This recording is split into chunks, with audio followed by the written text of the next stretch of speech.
Can you hear it? That quiet rustle of wind brushing against your window at night?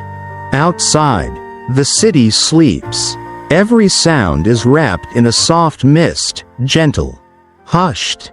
And here, in this little space, it's just you and your breath. If you're lying in bed right now, try placing one hand over your chest. Gently, feel your heartbeat, like a child still whispering something. Maybe it's saying, "I'm tired." Or maybe, "Is there still someone here with me?" Have you ever felt like you've lost something precious? Even if you can't quite name it? Joy, perhaps? A sense of connection? Or maybe just the simple feeling of truly being alive? Sometimes we don't fall into despair. We just cool down. Like a pot of water that once boiled, now lukewarm, and eventually cold. No dramatic event, just a quiet morning where you open your eyes, stare at the ceiling, and feel nothing. Someone once asked a John Brahm, "How can I fall back in love with life when I feel so empty inside?" And he smiled gently and said, "When you stop trying to control life, joy returns, like rain coming back to a land that no longer clings to the sun." Tonight, we're not here to fix anything, not to force ourselves to be positive, just to sit for a while, like old friends reunited. No need to say too much. And in this stillness, we listen. Not to the world outside, but to a voice deep within. A voice that's been drowned out by expectations, by busyness, by fears we've never had the chance to name. Try this, right now. Close your eyes. Inhale softly. Exhale slowly. Picture yourself sitting by a calm, quiet lake. No one asking for anything. No one rushing you. Just you, with you. Now gently ask yourself, what have I been shrinking away from lately? Have I been trying to be strong, just because I thought being soft was shameful? If I had a choice, would I want to live differently, kinder, gentler, with myself? The teachings of Buddhism aren't here to make us know more. They're just a small lantern, lighting up the corners we've been too afraid to enter. Impermanence means even what once broke us can shift, soften, dissolve. Non-attachment means we don't have to hold on to the image of having it all together, just to feel worthy of peace. Tara Brach once wrote, "When we deeply let go and let be, our energy flows freely. We reconnect with our natural aliveness, love, and awareness." Maybe you are tired. Maybe you've been strong for too long. But tonight, you don't have to carry it all. This is your space to soften, to listen, without explaining, to cry, if you need, to begin again, not by effort, but by release. If it feels right, try writing something down. No edits, no judgments. When was the last time I felt truly joyful? Why did I let that go? And if I could, what would I say to the me who's here, right now? You're stepping into a journey, not to become someone else, but to return to who you already are. And that journey begins with something very small. One full, honest breath. You are still here, and that is more than enough.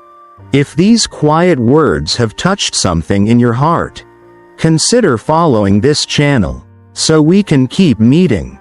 In stillness, in gentleness, under the soft light of your inner sky.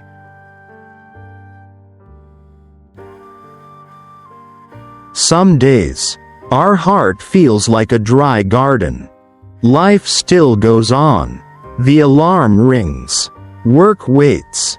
Loved ones laugh nearby, but inside, it's as if we're no longer there. Not despair, not crisis, just a quiet, heavy tiredness, like hearing the rain, but not feeling wet, not feeling cold, not feeling anything at all. Buddha taught, suffering is part of life. But within suffering, there is always a seed of freedom. If we can pause long enough to hear it. Modern psychology calls it by different names. Emotional burnout, survival mode, abandoned inner child. But both Buddhism and psychology agree on one thing. We cannot heal by running away from pain. We heal when we feel safe enough to turn toward it. Gently, without judgment. Ajahn Brahm once said, "Letting go isn't losing. It's winning against the fear of loss." Are you trying to control too many things in your life? Maybe you're holding tightly to an image of yourself. Always okay, always kind, always enough. But control, even the softest kind, is still a form of tension. And when the heart is tight, joy can't grow there. Tara Brach calls it the trance of unworthiness. This fog that says, "I'm not enough." So we push harder, people please, perform, prove, but we forget. Sometimes the biggest shift happens, not when we do more, but when we soften, when we allow ourselves to simply be, exactly as we are. Can we pause for a moment? Sit upright. Close your eyes. Breathe in, as if you're embracing yourself. Breathe out, as if you're letting the whole world fall from your shoulders. And ask, what am I still trying to control? That no longer serves me? If I didn't need to earn love by being perfect, how would I live differently?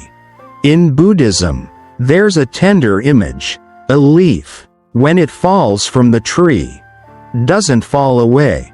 It returns to the earth. And you?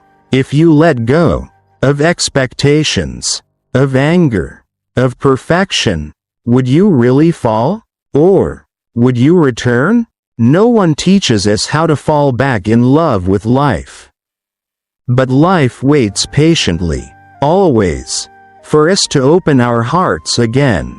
Maybe once, you loved life like a child does. Playful, unafraid, wide-eyed in wonder. Maybe joy once lived in the sound of birds, a warm coffee, a stranger's soft smile. Those things never left. We just forgot our way back. Tonight, you don't need to figure everything out. Just know this: you have always been enough. Even when you didn't feel like it. You deserve to live, not through effort, but through presence. If it helps, write this down. What tiny things once made me happy? Where along the road did I leave my feelings behind? If I could love life again, where would I begin? You are not broken. You are not alone. You're returning, bit by bit, through breath, through kindness, through the soft light of awareness. Control and softening. When you no longer have to hold it all together. Have you ever felt so tired? You just wished you could disappear for a little while? Not to worry anyone, just to stop holding everything up. Like a rope pulled tight for years. At some point, it doesn't snap. It just needs to loosen. To rest. In daily life, there are so many things we try to control. Other people's emotions, outcomes at work, how others see us, even the things we can't change. The past, the weather, or someone who no longer loves us.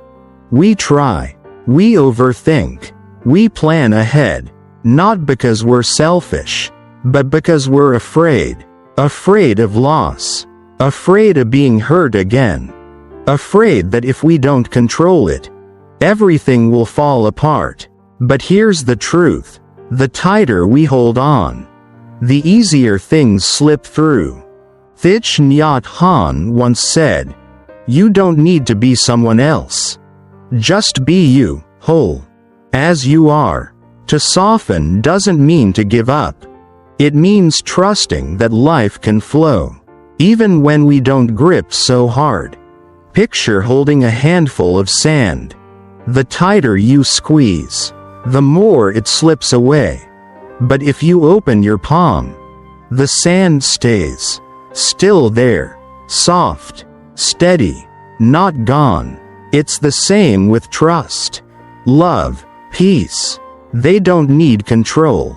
They need space. They need breath. Right now.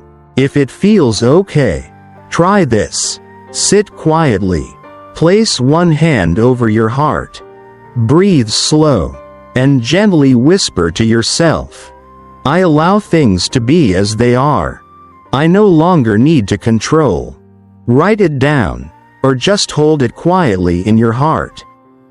What have I been trying to control, so much that I've grown exhausted? If I let go just a little, would the worst really happen? If I believed I was safe, how would I choose differently? Sometimes, the deepest shift doesn't come from adding more, but from softening, from space, from one slow, steady breath. You don't have to hold it all anymore. From here on, you can begin to loosen. Unconscious wounds. The pain we carry without knowing. Some wounds don't bleed. They don't scream. They lie quietly within us, like a small stone beneath the rug. We forget it's even there. But each step still stings a little. We learn to adapt, to act fine, until one day, a single careless word, a distant glance, is enough to break us. Psychology calls this unconscious trauma. The emotions, memories, and experiences we once suppressed, but that quietly shape our thoughts and reactions every single day. Buddhism offers a gentler name, mental karma, not as a judgment, but as a reminder. What remains unhealed tends to repeat. Have you ever overreacted to something small, and then blamed yourself for being too sensitive? Have you found yourself in the same kind of relationship over and over? One that drains you? Maybe you're not weak. Maybe a part of you that was once hurt is simply asking to be heard. And sadly, it's often the part we ignore most. Picture a child left alone in a dark room for years. They don't scream. They don't ask for much. They just wait, quietly, for someone to hold them. You are the only one who can enter that room. You don't have to say much. Just walk in, sit down, and gently whisper, "I see you. I've been there too. And now, you don't have to carry this alone." Ajahn Brahm once said, "Sometimes, what the heart needs most isn't a solution, but to be acknowledged." We don't always need someone to fix us. We just need to stop abandoning ourselves. If you feel ready, close your eyes, inhale deeply, exhale slowly, and ask gently, "Is there a part of me that's been forgotten?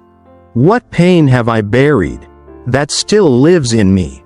If I didn't have to be strong, what would I finally allow myself to say?"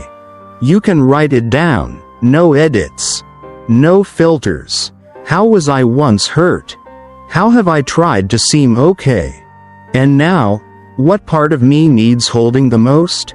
No wound is meaningless. Each one is a story still waiting to be heard. And now, you're listening. Softly, patiently. And that is the beginning of everything.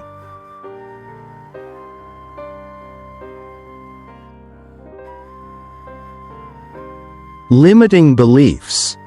The invisible walls we build around our hearts. Have you ever heard a quiet voice inside your head? One that feels familiar, but always shows up when you're about to try something new? A voice that says, "I'm not good enough. I'll probably fail. Someone like me? Who would care?" It's not someone else saying it. It's you, to yourself. Psychology calls this limiting beliefs. Deep-rooted ideas we formed early in life, often shaped by wounds, unmet needs, or unspoken expectations. In Buddhism, they are seen as part of the illusion of self, a fixed identity we've built and mistaken as truth. And because we believe it's real, we spend our lives inside that cage, never reaching for the freedom that's already here.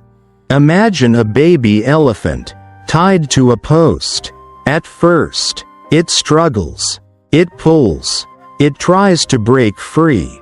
But over time, after too many failed attempts, it stops trying, even when fully grown, strong enough to break the rope with ease. It no longer believes it can. Are you that elephant? Strong enough, capable enough, ready enough, but forgetting you're no longer tied? Take a moment to reflect.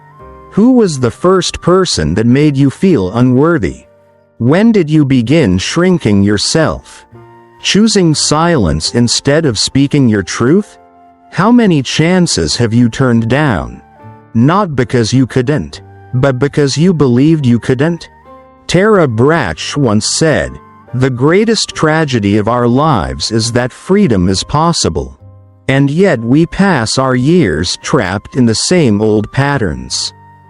So if you could step out of that old story, even just a little, what would you try first? Here's a small practice to try. Write down 3 limiting beliefs you often repeat to yourself. For example, "I'm not good enough. No one really needs me. I always mess things up." Then gently rewrite each one into a softer truth. "I'm learning to feel enough. I deserve gentle presence. I don't have to be perfect to be loved." You can read them each morning, or simply whisper them to yourself in the mirror. Not to fake positivity, but to remind yourself, you are no longer the same version of you that was once hurt. You've grown, and now, you get to believe again, with a softer, open heart.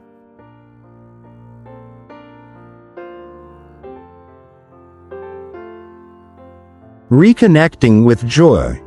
When happiness needs no reason. One quiet afternoon, in the middle of a busy day, you happen to hear a child laughing from down the street. And in that moment, your heart softens. Not for any particular reason. Just, joy came back.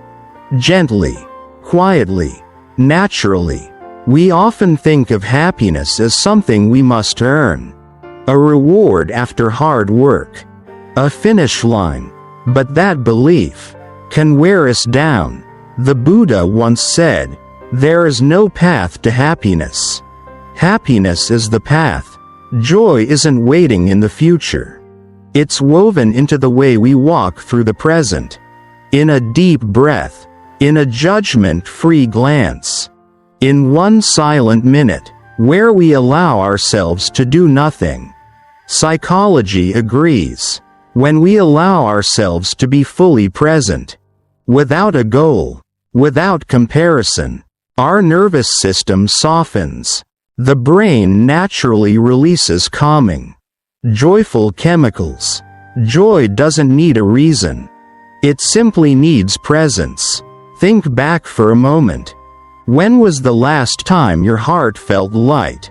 Not because of something big, but because you were just being you?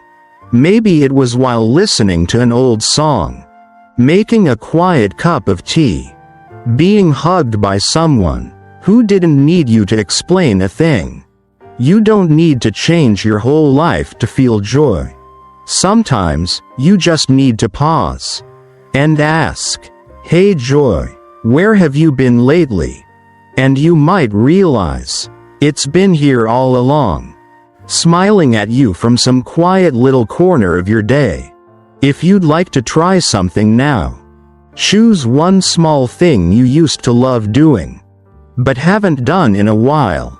Maybe it's doodling for no reason, writing a letter by hand, walking without your phone, watching the clouds move. Do it not to accomplish anything, but to remember how joy once lived in your body. Write this down. If it feels right, what was the simplest joy I used to have? Why did I stop doing it? What's one 10-minute thing I could do today that might make my heart smile? Joy doesn't need a reason. It only asks not to be forgotten. And now, you remember, softly, slowly, one gentle breath at a time.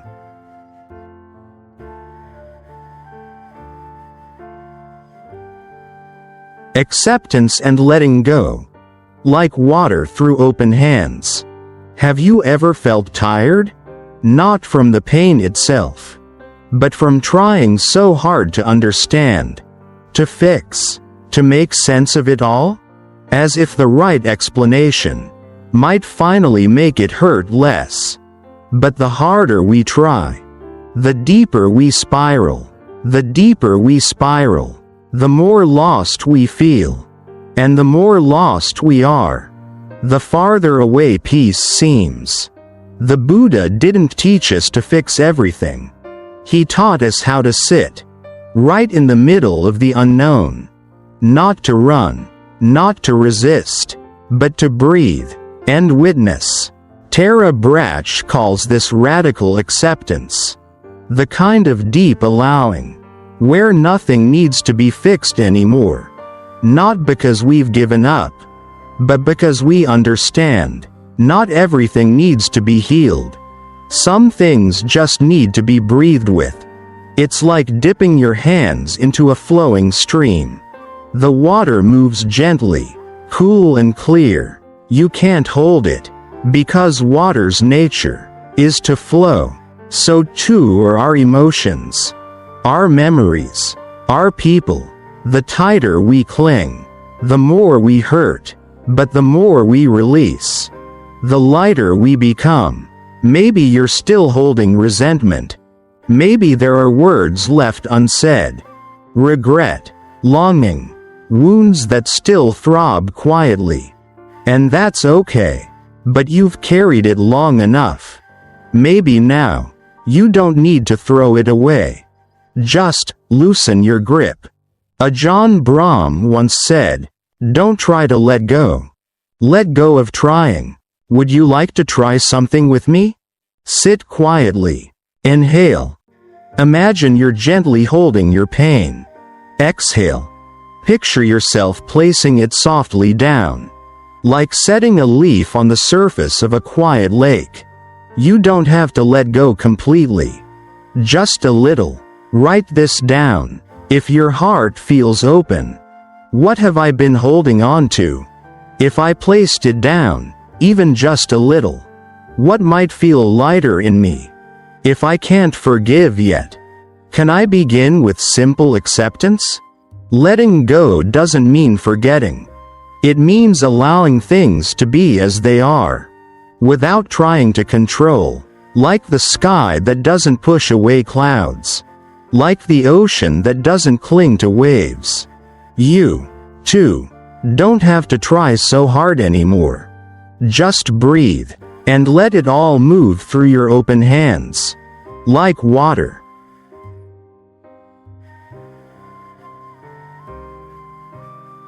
By now, the night may have deepened. The city outside has fallen into sleep, and inside you, a quiet space has opened. You don't have to rush back to life. Because this is life. Not in schedules. Not in goals. But in presence. You've come a long way. Maybe no one saw how hard you've tried. Maybe you haven't had the chance to hold yourself close. Because you've been holding the world. So now, let yourself rest a little. Not because you're weak, but because you deserve softness. Breathe in, softly. Breathe out, slowly.